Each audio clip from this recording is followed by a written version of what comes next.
Hello and welcome to all of you guys. This is Ashish Srivastava. Computer for everyone channel पर आपका बहुत बहुत स्वागत। दोस्तों, आज हम लोग ओ लेवल कोर्स का आईटी टूल फर्स्ट सेमेस्टर में जो सिलेबस है आईटी टूल, उसका 2000 जनवरी 2020 में जो पेपर हुआ था, उस पेपर में फर्स्ट पार्ट डिस्कस करने जा रहे हैं।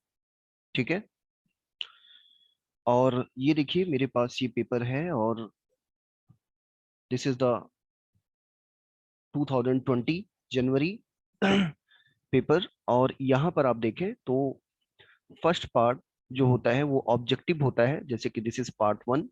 और यहाँ पर जो क्वेश्चंस हैं हम लोग सॉल्व करने की कोशिश करते हैं।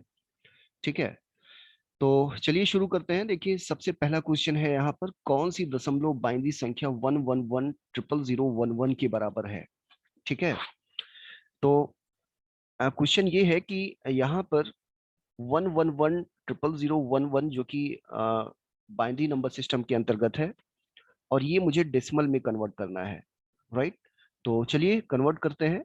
मैं इस व्हाइट स्क्रीन शेयर कर रहा हूँ, व्हाइट बोर्ड शेयर कर रहा हूँ। तो ओके, तो क्वेश्चन क्या है यहाँ पर? क्वेश्चन है 11100, कुछ इस तरीके से, एंड 11। ठीक है, तो आप बाइंड उसमें बाइनरी डेसिमल में कैसे कन्वर्ट करेंगे सबसे पहले 1 उठाएंगे और 1 × 2 टू द पावर 0 कर दीजिए। राइट, फिर प्लस, और फिर ये 1 उठाइए और 1 × 2 टू द पावर 1 कर दीजिए। फिर ये 0 उठाइए और प्लस, यहाँ पर हो जाएगा 0 × 2 to the power 0 × 2 to the power कितना हो जाएगा? 2। इसी तरीके से ये 0 उठाइए और यहाँ पर हो जाएगा 0 × 2 टू द पावर 3। और इस तरीके से ये 0 उठाइए तो ये हो जाएगा 0 × 2 टू द पावर 4। और इसी तरीके से ये 1 उठाइए तो ये हो जाएगा 1 × 2 टू द पावर 5। और इसी तरीके से ये 1 हो जाएगा 1 × 2 टू द पावर 6। राइट, और इसी तरीके से ये हो जाएगा 1 × 2 टू द पावर 7। ठीक है, तो सॉल्व करिए। तो सॉल्व करेंगे तो 1 × 2 टू द पावर 0 ये हो जाएगा 1। और इसी तरीके से 1 × 2 टू द पावर 1 ये हो जाएगा 2। और इसी तरीके से 0 से मल्टीप्लाई होगा तो ये 0 हो जाएगा, ये 0 हो जाएगा, ये 0 हो जाएगा। और इसी तरीके से ये कितना हो जाएगा? 2 × 5। तो 2 × 5 ये कितना हो जाएगा? 32। राइट, तो ये हो जाएगा 32। और इसी तरीके से 2 × 6 ये हो जाएगा 64। और इसी तरीके से 2 × 7 ये हो जाएगा 128। ठीक है, आप ये कैलकुलेट कर लेंगे तो ये आउटपुट आपको मिल जाएगा 227। तो इस तरीके से आप ये कैलकुलेट कर सकते हैं। मैं व्हाइट बोर्ड क्लोज कर रहा हूं और दोबारा से स्क्रीन शेयर कर रहा हूं। राइट, तो इस तरीके से आपने देखा कि 227 यहाँ पर किस तरीके से आएगा। नेक्स्ट क्वेश्चन सॉल्व करते हैं। Primary, the value of primary की, प्राइमरी की जो वैल्यू होती है वो क्या होती है? तो यहाँ पर देखिए 4 ऑप्शंस हैं, can not be null, can be null. तो आपको पता है कि डेटाबेस में जो प्राइमरी की होती है उसके जरिए हम लोग कोई स्पेसिफिक रिकॉर्ड सर्च करते हैं। तो यहाँ पर प्राइमरी की जो वैल्यू होती है वो नल नहीं हो सकती। ठीक है, तो यहाँ पर आंसर क्या हो जाएगा? कैन नॉट बी नल, ये आंसर करेक्ट हो जाएगा। आगे बढ़ते हैं। फिर यहाँ पर नेक्स्ट क्वेश्चन है, लाइनेक्स है। तो लाइनेक्स है क्या? तो आपको पता है कि लाइनेक्स एक ऑपरेटिंग सिस्टम होता है। ठीक है, तो लाइनेक्स एक ऑपरेटिंग सिस्टम होता है, तो यहाँ पर ऑपरेटिंग सिस्टम सही हो जाएगा। कंपाइलर ये लैंग्वेज ट्रांसलेटर होता है, इसी तरीके से असेंबलर ये भी लैंग्वेज ट्रांसलेटर होता है। ठीक है, और लाइनेक्स ये ऑपरेटिंग सिस्टम होता है। नेक्स्ट क्वेश्चन सॉल्व करते हैं 1.4। MIS का पूरा फुल फॉर्म क्या होता है? तो आपको पता है MIS stand for management information system. MIS full form क्या होता है? Management information system. इसी तरीके से आमतौर पर अगला क्वेश्चन 1.5, आमतौर पर सबसे अधिक प्रयोग किया जाने वाला ब्राउजर। तो आपको पता है कि जनरली जो हम लोग ब्राउजर यूज करते हैं, ठीक है, वो गूगल क्रोम यूज करते हैं, लेकिन यहाँ पर गूगल क्रोम का ऑप्शन है नहीं। और इसके बाद फिर यहाँ पर इंटरनेट एक्सप्लोरर है और नेटस्केप नेविगेटर है, ठीक है। तो यहाँ पर आंसर इंटरनेट एक्सप्लोरर सही करेक्ट हो जाएगा। आगे बढ़ते हैं, नेक्स्ट क्वेश्चन सॉल्व करते हैं। Memory is use to store BIOS on motherboard. तो मदरबोर्ड पर कौन सी मेमोरी होती है जिसमें कि बायोस स्टोर होता है? तो वो होती है रीड ओनली मेमोरी। कौन सी मेमोरी होती है? रीड ओनली मेमोरी, जिसको कि रोम कहा जाता है, ठीक है। तो यहाँ पर मैं लिख भी दे रहा हूँ शॉर्ट फुल फॉर्म। तो इसको क्या बोला जाता है? Read only memory. Read only memory, ठीक है। तो नेक्स्ट क्वेश्चन यहाँ से, क्वेश्चन नंबर 1.7। एसक्यूएल का पूरा रूप क्या होता है? तो एसक्यूएल का फुल फॉर्म, एसक्यूएल एक क्वेरी लैंग्वेज होती है, आपको पता ही है। तो फुल फॉर्म इसका क्या होता है? Structured query language. इसको क्या बोला जाता है? स्ट्रक्चर्ड क्वेरी लैंग्वेज इसको कहा जाता है। तो यहाँ पर आंसर नंबर बी करेक्ट हो जाएगा। नेक्स्ट क्वेश्चन यहाँ से देखें तो निम्नलिखित में से कौन सा एक संचार उपकरण है? तो संचार उपकरण उपकरण के अंतर्गत जिसके जरिए आप डेटा एक कंप्यूटर से दूसरे कंप्यूटर में भेजते हैं, सेंड करते हैं। तो बताइए, प्रिंटर के जरिए आप कोई चीज प्रिंट करते हैं, मॉनिटर के जरिए डिस्प्ले किया जाता है डेटा, कीबोर्ड के जरिए डेटा इनपुट करते हैं, और मॉडेम के जरिए आप कोई डेटा एक जगह से दूसरी जगह पर भेजते हैं ओवर द वेब। तो यहाँ पर संचार उपकरण कम्युनिकेशन डिवाइस कौन सी हो जाएगी? मॉडेम हो जाएगी, राइट।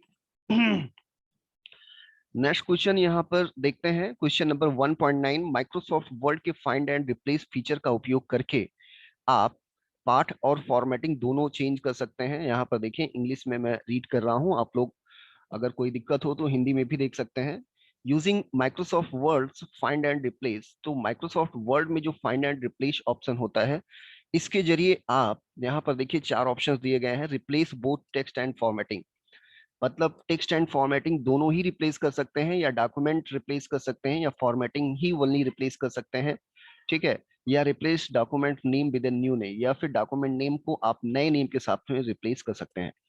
तो गाइज यहाँ पर आपको पता होना चाहिए कि इसके जरिए हम लोग टेक्स्ट एंड फॉर्मेटिंग दोनों ही रिप्लेस करते हैं, ठीक है। ये ऑप्शन मैं आपको दिखा दे रहा हूँ। तो ये देखिए, MS वर्ड में ओपन कर रहा हूँ और माइक्रोसॉफ्ट वर्ड ओपन हो गया, और ये देखिए फाइंड एंड रिप्लेस फीचर है यहाँ पर, ठीक है। तो ये देखिए फाइंड एंड रिप्लेस है, और यहाँ पर आप मोर पर जाएंगे और ये देखिए फिर यहाँ पर फॉर्मेट्स वगैरह भी दिया गया है, जिसके जरिए आप टेक्स्ट को रिप्लेस करते कर ही सकते हैं, और यहाँ से फॉर्मेटिंग भी रिप्लेस कर सकते हैं, ठीक है। तो यहाँ पर आंसर पहला करेक्ट हो जाएगा। नेक्स्ट क्वेश्चन देखते हैं 1.10, और यहाँ पर है number in base 16 are called. ऐसा नंबर सिस्टम जिसमें कि बेस वैल्यू 16 होती है, तो उसको क्या बोला जाता है? तो ये आपको पता ही है, हेक्साडेसिमल नंबर सिस्टम। ऐसा जो नंबर सिस्टम होता है उसको हम लोग यहाँ पर बोलते हैं हेक्साडेसिमल नंबर सिस्टम, राइट। आगे बढ़ते हैं, फिर यहाँ पर देखिए मैचिंग का क्वेश्चन आ गया है, ठीक है। नीचे दिए गए प्रत्येक विवरण या तो सही है अथवा गलत है, अच्छा ट्रू फॉल्स है, और उसे प्रश्नपत्र के साथ उपलब्ध कराए गए OMR उत्तर में उसके दिशा निर्देशानुसार दर्ज करें, ठीक है। तो ये क्वेश्चन ट्रू फॉल्स का क्वेश्चन है, राइट। यहाँ पर हिंदी में दिया गया है और यहाँ पर इंग्लिश में दिया गया है। तो टोटल 10 क्वेश्चंस यहाँ पर होते हैं, तो चलिए हम लोग सॉल्व करते हैं। सबसे पहला question 2.1, Unix is a free reliable alternative to Windows XP, ठीक है। तो ये कहा जा रहा है कि विंडोज एक्सपी के कंपैरिजन में यूनिक्स जो ऑपरेटिंग सिस्टम होता है ये फ्री होता है, रिलायबल होता है, और एक अल्टरनेटिव होता है। तो आपको पता है कि यूनिक्स एक ओपन सोर्स ऑपरेटिंग सिस्टम है, आप फ्री डाउनलोड कर सकते हैं, राइट। रिलायबल भी है, और विंडोज के कंपैरिजन विंडोज के लिए अल्टरनेटिव भी है, मतलब आप एक्सपी के स्थान पर यूनिक्स यूज कर सकते हैं। तो यहाँ पर ये ट्रू हो जाएगा। क्या हो जाएगा? ट्रू हो जाएगा। फिर यहाँ पर क्वेश्चन नंबर 2.2 देखें तो Windows clipboard can hold multiple piece of information at the same time, point of time. कहा जा रहा है कि विंडोज क्लिपबोर्ड के जरिए आप तो कई सारी इंफॉर्मेशन, कई pieces of information same time पर स्टोर कर सकते हैं, होल्ड कर सकते हैं। तो यस, आप क्लिपबोर्ड में ऐसा कर सकते हैं, राइट। तो ये यहाँ पर ट्रू हो जाएगा। Question number 2.3, by default the numbers are left aligned and text is right aligned in spreadsheet। देखिए कहा जा रहा है कि वर्कशीट में जो नंबर्स होते हैं बाय डिफॉल्ट वो लेफ्ट अलाइन होते हैं, ठीक है, और जो है टेक्स्ट जो है वो राइट अलाइन होते हैं। तो चलिए देख लेते हैं। तो वर्कशीट ओपन कर रहा हूं, ये देखिए वर्कशीट ओपन हो गई और यहाँ पर देखिए, ओके,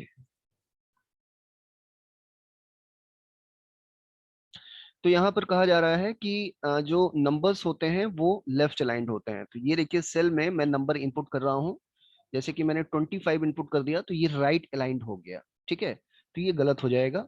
नंबर जो होते हैं वो राइट अलाइंड होते हैं। और अगर मैं यहाँ पर कोई टेक्स्ट इनपुट करता हूँ, जैसे कि मैंने पी इनपुट किया, तो ये देखिए ये लेफ्ट अलाइंड है, ठीक है। तो नंबर जो होता है वो राइट अलाइंड होता है, लेकिन यहाँ पर लेफ्ट अलाइंड लिखा गया है, इसलिए फॉल्स हो जाएगा। नेक्स्ट क्वेश्चन देखते हैं 2.4, ए browser is a software program use for viewing web page on the internet. तो ये कहा जा रहा है कि ब्राउजर एक सॉफ्टवेयर प्रोग्राम होता है जिसके जरिए आप वेब पेज इंटरनेट पर देख पाते हैं। तो सही है, ब्राउजर के जरिए ही हम इंटरनेट पर वेब पेज देख पाते हैं। ब्राउजर एक सॉफ्टवेयर प्रोग्राम होता है जिसके जरिए हम ये काम कर पाते हैं।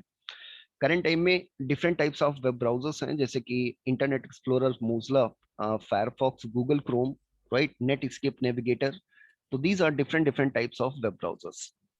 नेक्स्ट क्वेश्चन यहाँ पर 2.5, Word file can not be protected by password. ये कहा जा रहा है कि जो वर्ड की फाइल होती है वो पासवर्ड से प्रोटेक्ट नहीं की जा सकती।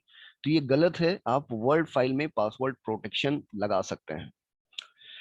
Next question 2.6, a series of specially designed documents all linked together to be viewed on the internet is www। ठीक है, तो यहाँ पर कहा जा रहा है कि series of specially design documents, specially design document की एक सीरीज जो कि जिसमें कि सभी डॉक्यूमेंट्स आल लिंक टूगेदर, एक दूसरे से लिंकअप होते हैं, to viewed on the internet, ठीक है, जिसको कि आप इंटरनेट पर देख पाते हैं, वो उसको हम लोग www या वर्ल्ड वाइड वेब बोलते हैं। तो ये बात सही है कि वर्ल्ड वाइड वेब में आप देखते हैं कि सभी डॉक्यूमेंट्स एक स्पेशल फॉर्मेट में डिजाइंड होते हैं और एक दूसरे से लिंकअप होते हैं, लिंक टुगेदर, राइट। तो ये यहाँ पर ट्रू हो जाएगा। फिर यहाँ पर नेक्स्ट क्वेश्चन है 2.7, रोम इज वोलाटाइल मेमोरी, राइट। कहा जा रहा है कि रोम एक वोलाटाइल मेमोरी होती है, तो नहीं, मैंने आपको रोम मेमोरी सेक्शन में रोम बताया हुआ था। तो रोम एक नॉन वोलाटाइल मेमोरी होती है, राइट। तो ये यहाँ पर फॉल्स हो जाएगा। नेक्स्ट क्वेश्चन देखें कि M S Word is a system software. तो एम एस वर्ड एक सिस्टम सॉफ्टवेयर नहीं होता है, एम एस वर्ड एक एप्लीकेशन सॉफ्टवेयर होता है, ठीक है। जैसे Word, Excel, PowerPoint, Notepad, WordPad, ये सारे जो सॉफ्टवेयर होते हैं ये एप्लीकेशन सॉफ्टवेयर होते हैं। सिस्टम सॉफ्टवेयर के अंतर्गत ऑपरेटिंग सिस्टम, ठीक है, लैंग्वेज ट्रांसलेटर, डिवाइस ड्राइवर, ये सारी चीजें सिस्टम सॉफ्टवेयर के अंतर्गत आती हैं। तो ये फॉल्स हो जाएगा। Next question 2.9, power point presentation can be embed with sound, video clip and animation. मतलब कि पावर पॉइंट प्रेजेंटेशन में आप साउंड, वीडियो क्लिप और एनिमेशन लगा सकते हैं। क्या ये सही है या नहीं? तो चलिए मैं आपको दिखाता हूँ। पावर पॉइंट ओपन करता हूँ, तो ये देखिए पावर पॉइंट ओपन हो गया और यहाँ से आप, ये देखिए, यहाँ से आप एनिमेशन पर जाएंगे और यहाँ से देखिए आप साउंड वगैरह लगा सकते हो। ये देखिए यहाँ से आप साउंड लगा सकते हैं, ठीक है, राइट। और फिर आप यहाँ से देखिए एनिमेशन लगा सकते हैं, ठीक है, एनिमेशन लगा सकते हैं। यहाँ से देखिए एनिमेशन के लिए ऑप्शन दिया गया है। इसी तरीके से यहाँ से आप कोई वीडियो क्लिप इंसर्ट कर सकते हैं, तो ये काम आप पावर पॉइंट में कर सकते हैं। तो यहाँ पर ये क्या हो जाएगा, ट्रू हो जाएगा। इसी तरीके से 2.10 in Microsoft Access deleted record can be undone. तो यहाँ पर कहा जा रहा है कि माइक्रोसॉफ्ट एक्सेस में क्या डिलीटेड रिकॉर्ड अनडन किया जा सकता है, deleted record can be undone. ठीक है, तो यस, डिलीटेड रिकॉर्ड आप अनडन कर सकते हैं। ठीक है, तो ये क्या हो जाएगा, ट्रू हो जाएगा। फिर थर्ड क्वेश्चन देखते हैं, और यहाँ पर देखिए कॉलम मैचिंग है। ठीक है, और उसके बाद फिर ये फर्स्ट पार्ट, नहीं अभी ये भी क्वेश्चन नंबर 4 भी है। तो चलिए कॉलम मैचिंग हम लोग देख लेते हैं। ठीक है, ये हिंदी में है और यहाँ पर इंग्लिश में है, तो मैं इंग्लिश ओपन करता हूँ। तो चलिए कॉलम मैचिंग का जो क्वेश्चन है उसमें किस तरीके से, देखिए यहाँ पर क्या लिखा हुआ है, match word and phrase in column X with the closer related meaning words. मतलब कि ये जो एक सेंटेंस दिया गया है और उसके हिसाब से यहाँ पर आपको कनेक्ट करना है कि कौन इसके रिगार्डिंग यहाँ पर फिट बैठता है। ठीक है, तो जैसे कि यहाँ पर देखिए, data transfer rate of A dial up modem is measured in, मतलब कि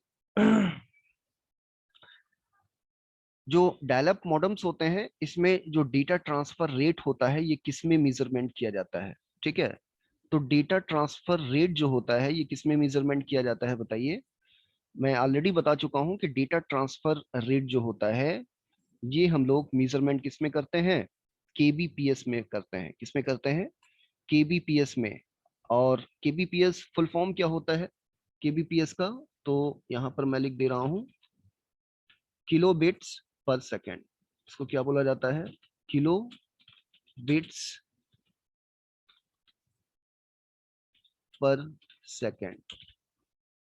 ठीक है, तो केबीपीएस का फुल फॉर्म क्या होता है, किलो बिट्स पर सेकंड। इसी तरीके से तो 3.1 ये मैच हो जाएगा किससे, के से। इसी तरीके से यहां पर देखें, a device that accomplish modulation, a device, sorry ये थोड़ा सा, a device that accomplish modulation, तो मॉड्यूलेशन एंड डीमॉड्यूलेशन, तो कौन सी डिवाइस है जो कि मॉड्यूलेशन एंड डीमॉड्यूलेशन एकम्प्लिस करती है। तो बताइए मॉड्यूलेशन एंड डीमॉड्यूलेशन कौन परफॉर्म करता है, मॉडेम परफॉर्म करता है। तो यहाँ पर 3.2 ये कनेक्ट हो जाएगा ई से। इसी तरीके से 3.3 ये यूएसबी यूनिवर्सल सीरियल बस, ये किससे कनेक्ट होगा, तो ये कनेक्ट होगा यूएसबी से, मतलब एच से। तो यूनिवर्सल सीरियल बस ये कनेक्टेड होगा एच से। इसी तरीके से आईपीआर, ये फुल फॉर्म पूछा गया है, तो आईपीआर ये इसके लिए फुल फॉर्म क्या हो जाएगा, intellectual property right. Right, intellectual property right. इसी तरीके से 3.5 ये प्रोसेस डेटा, तो प्रोसेस डेटा ये क्या कहा जाता है, इंफॉर्मेशन कहा जाता है। ठीक है, information is a type of is information is actually process data. तो 3.5 ये कनेक्ट हो जाएगा ए से। इसी तरीके से shortcut to print file, file print करने के लिए शॉर्टकट क्या होता है, कंट्रोल प्लस पी। इसी तरीके से it is a file format to store video file. ठीक है, तो वीडियो फाइल स्टोर करने के लिए फाइल फॉर्मेट कौन सा होता है, तो यहाँ पर एवीआई होता है। एवीआई का फुल फॉर्म होता है ऑडियो वीडियो इंटरलेप। इसी तरीके से 3.8 operating system software used on the Apple Macintosh. Right, तो यहाँ पर कहा जा रहा है कि ऑपरेटिंग सिस्टम सॉफ्टवेयर कौन सा है जो कि आप एप्पल मैकिंटोश पर यूज कर सकते हैं, तो यहाँ पर कौन सा है, मैक ऑपरेटिंग सिस्टम। इसी तरीके से फिर यहाँ पर देखें क्वेश्चन नंबर 3.9, और 3.9 में देखें, special memory unit with in CPU. तो सीपीयू के अंतर्गत जो स्पेशल मेमोरी यूनिट होती है उसको क्या बोला जाता है, तो वो कही जाती है रजिस्टर। उसको क्या बोलते हैं, रजिस्टर बोला जाता है। आपको पता है कि सीपीयू के अंतर्गत कई सारे रजिस्टर्स होते हैं। ठीक है, अलग अलग रजिस्टर्स अलग अलग तरीके के वर्क्स के लिए जाने जाते हैं। ठीक है, तो ये एक्चुअली इंफॉर्मेशन को होल्ड करने का काम करते हैं, एक तरीके की स्मॉलेस्ट मेमोरी होती है। ठीक है, स्मॉलेस्ट एंड फास्टेस्ट। जो कि सीपीयू के अंदर लगी होती है। फिर यहाँ पर number system to the base 2, तो कौन सा नंबर सिस्टम जिसमें कि बेस 2 होता है, तो यहाँ पर बताइए बाइनरी नंबर सिस्टम होता है। ठीक है, तो ओके गाइज, ये सारे क्वेश्चंस हमने देखे, और फिर इसमें अभी एक 10 मार्क्स का क्वेश्चन और भी बचा हुआ है, जो कि हम लोग नेक्स्ट पार्ट में देखेंगे। अप्रॉक्स 30 क्वेश्चंस हमने यहाँ पर कंप्लीट कर लिए, राइट। तो इसके आगे का जो क्वेश्चन है उसको हम लोग नेक्स्ट लेक्चर में देखेंगे। आई थिंक ये आपको क्लियर हुआ होगा। और इसी तरीके से मैं और भी जो क्वेश्चंस प्रीवियस ईयर के आए हुए हैं उनको भी सॉल्व करने की कोशिश हम लोग करेंगे। और एक चीज और भी है कि यदि आपको वॉइस थोड़ी धीमी सुनाई देती है तो आप हेडफोन का इस्तेमाल करें, और हेडफोन लगाएं तो वॉइस आपको और भी क्लियर सुनाई देगी। और इसके रिगार्डिंग, पेपर सॉल्व के रिगार्डिंग या लेक्चर के रिगार्डिंग कोई भी सुझाव हो, सजेशंस हो, तो आप वो कमेंट के माध्यम से कह सकते हैं, राइट। और तो चलिए आज हम लोग इतना ही करते हैं, और मिलते हैं नेक्स्ट वीडियो लेक्चर में। तो तब तक के लिए बाय।